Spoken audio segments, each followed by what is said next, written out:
হরে কৃষ্ণ।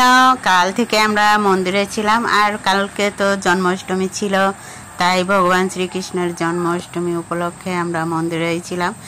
আর আজ হলো নন্দ উৎসব এবং প্রভুপাদের আবির্ভাব তিথি, তাই সকলে মিলেই ছিলাম আমরা মন্দিরে। সকালে প্রসাদ পেলাম, আবার তারপরে প্রভুপাদের আবির্ভাব তিথি উপলক্ষে অভিষেক হলো, সেগুলো আমরা করব বলেই মন্দিরে ছিলাম। আর দেখুন, প্রভু এখন অভিষেক শুরু করে দিয়েছে। এখন আরতি হচ্ছে, আরতির পরে অভিষেক হবে। আর অভিষেক করে আমরা তারপরেই প্রসাদ পেয়ে বাসায় আসবো, এই জন্যই বসিয়েছিলাম।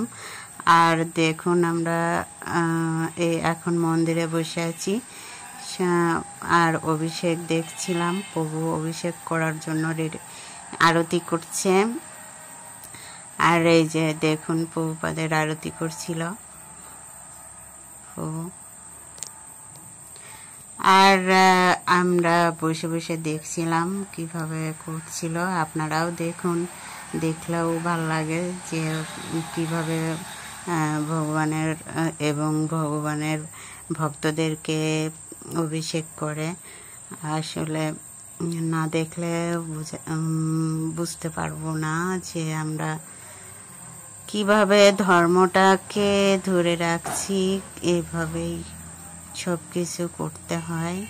তারপরে আমরা এখন প্রসাদ পাবো। আর প্রথমে দিয়ে গেছে দেখুন প্লেট, আর প্লেটে দিয়ে গেল সাদা অন্ন। তারপরে নিয়ে নিলাম 2টা মরিচ, তারপরে শাকভাজি, ডাল, আর আলু পটলের একটা রসা। তারপরে দিয়ে গেছিল চাটনি, পায়েস। হরে কৃষ্ণ।